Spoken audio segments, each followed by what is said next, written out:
¿Qué tal? Yo soy el pastor Rafael Puebla. Me da mucho gusto que estemos juntos un día más en nuestra meditación conveniente a la temporada del Adviento, Adviento 2025. La serie se llama Viene lo mejor. Hoy es el episodio 22. El Espíritu Santo en el Adviento. Lucas 1, verso 1, y tendremos una panorámica general hasta el verso número 80.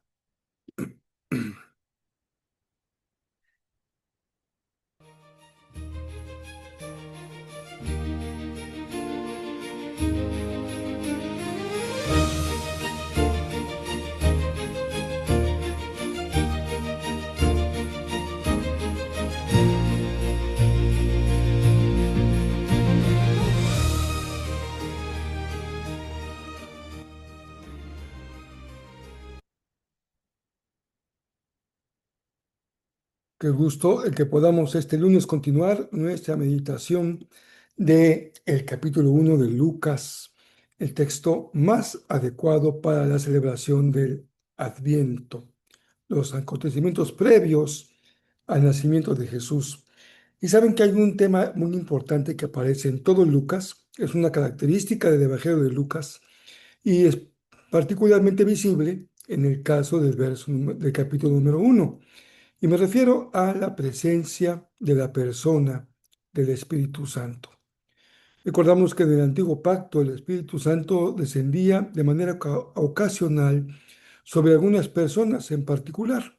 No le era dado al pueblo. Se refiere de los reyes cuando son ungidos, o del sacerdote, o en su caso específico de un profeta, y en manera muy sobresaliente se habla de la presencia del Espíritu en la vida de Moisés, el gran líder de Israel. Pero las cosas cambian en el nuevo pacto porque ahí se hace plena. Una vez que Jesús regresa al Padre, dice, yo os enviaré al Consolador.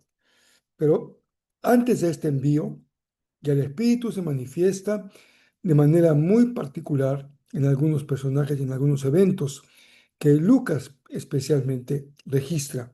Y aquí, en el capítulo número 1, justamente vemos cómo es que esto se está cumpliendo. Durante mi época de estudios en el Seminario Bautista allá en la Ciudad de México, en Lomas Verdes, fue el director, el doctor Pat Carter, recientemente fallecido, apenas algunas semanas falleció ya de una edad muy avanzada.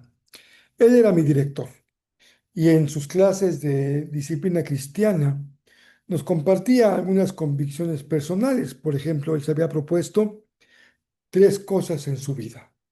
Primero, escribir un libro. Segundo, correr un maratón. Y tercero, lanzarse en paracaídas. Las tres cosas las cumplió. Corrió el maratón, se lanzó de un paracaídas y escribió un libro. Todavía fue más allá, porque en realidad publicó más de un libro el doctor Carter. Uno de ellos le puso como título Viviendo en el Espíritu o Vivamos en el Espíritu cada día. Lo publicó la Casa Bautista en el año 82. En ese libro, él da un testimonio claro de su vivencia, de su comprensión, de su enseñanza sobre el Espíritu Santo.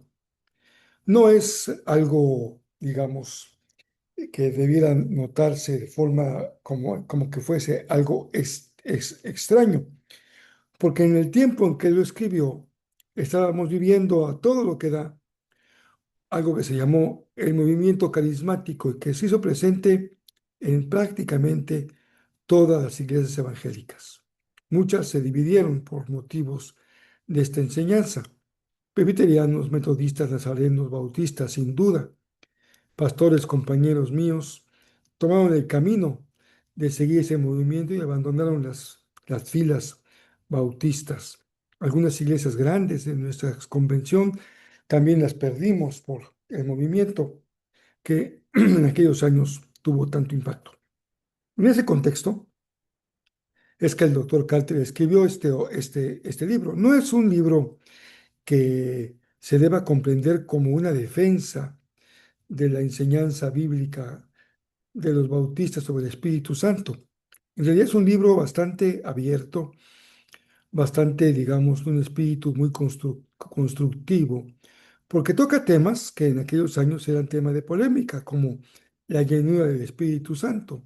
El doctor se dedica a un capítulo a este tema. También era muy común y se daba mucha interpretación y polémica a los dones del Espíritu, el fruto del Espíritu, la llenura del Espíritu y la persona del Espíritu Santo. Ese libro ya está fuera de circulación, es un libro viejo y no se ha reeditado por la Casa Bautista.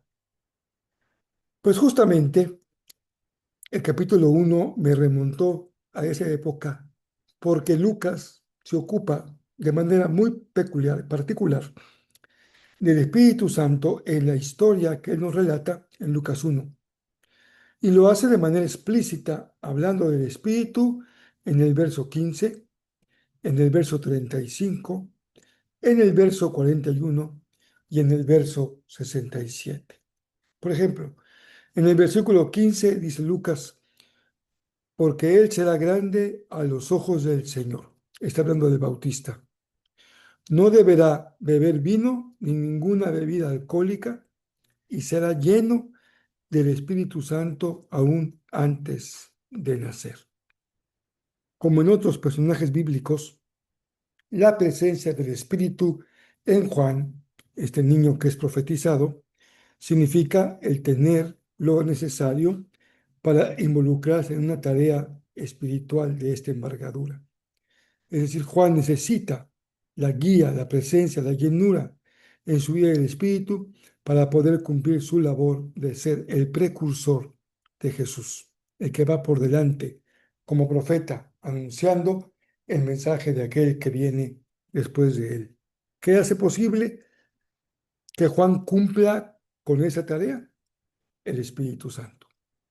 Luego en el versículo 35 dice, el Espíritu Santo vendrá sobre ti y el poder del Altísimo te cubrirá con su sombra. Por lo tanto, el bebé que nacerá será santo y será llamado Hijo de Dios. Aquí se trata del mensaje del ángel a María. María le ha sido dicho que va a tener un hijo. Ella dice, no conozco a un varón, soy aún virgen, no me he casado. Y el Espíritu le dice, vas a concebir porque el Espíritu te cubrirá con su sombra. Es una expresión extraña. No parece repetirse muchas veces en la Biblia, te cubrirá con su sombra, pero es otra vez la forma de hablar de algo que es extraordinario, sobrenatural, espiritual. De ahí viene justamente que la presencia del Espíritu hace posible en la vida de María que ella tenga su vientre listo para dar a luz al Mesías. En el 41 dice el pasaje que cuando María fue visitada a Elizabeth, el Espíritu Santo, al escuchar Elizabeth el saludo de María, el bebé de Elizabeth saltó en su vientre, Juan el Bautista, y Elizabeth se llenó del Espíritu Santo. Otra vez, es una clara señal de que esto es extraordinario, es sobrenatural. Dios está interviniendo, incluso dando testimonio de Elizabeth de percibir algo especial en el embarazo de María. Por último, el verso 67 dice, entonces su padre, Zacarías, se llenó del Espíritu Santo y dio la siguiente profecía. Aquí no hay la más mínima duda de que la presencia del Espíritu en Zacarías hace posible que él profetice. La palabra profética está unida generalmente a la obra y al ministerio del Espíritu Santo. Como ustedes pueden ver, es fundamental el Espíritu en la historia del Adviento. Podemos hacer una síntesis. El Espíritu revela, le da a conocer a Zacarías, a Elizabeth, a María, la voluntad de Dios y hace posible que ellos comprendan la obra de Dios. Cuando se refiere a Juan, señala esa vocación profética. Él va a preparar el camino. Es el Espíritu el que le da ese don de proclamar la buena nueva. Después, en María, la encarnación se hace posible por la obra del Espíritu Santo. Ese pasaje famosísimo de Juan, de la encarnación, primer capítulo de Juan, el verbo se hizo carne, se hizo hombre, justamente se explica aquí, mediante el nacimiento del Mesías por obra del Espíritu Santo. Y por último, en Zacarías, pero también en Elizabeth, el Espíritu es el motor que mueve su proclamación, su anuncio, su voz profética. Y, amados hermanos, sin duda que la obra del Señor, la obra de proclamar el Evangelio, de anunciar a Cristo, de ver cosas en nuestra vida maravillosas, depende sin duda de la obra maravillosa del Espíritu Santo en nuestra vida. Así que por eso hoy, que estamos ya cercanos al final del Adviento, clama al Señor, Señor, que tu Espíritu se manifieste en mí, que tu Espíritu me llene, sea soberano, me dé palabra, haga posible que lo que no da fruto, dé fruto y que lo milagroso se haga una realidad en mi vida y en nuestra vida. Por aquí nos encontramos mañana, si el Señor nos da la vida, nos presta vida, si tú consideras que esta meditación puede ser útil y puedes compartirla, sería también de bendición. Por lo pronto te mando un fuerte abrazo.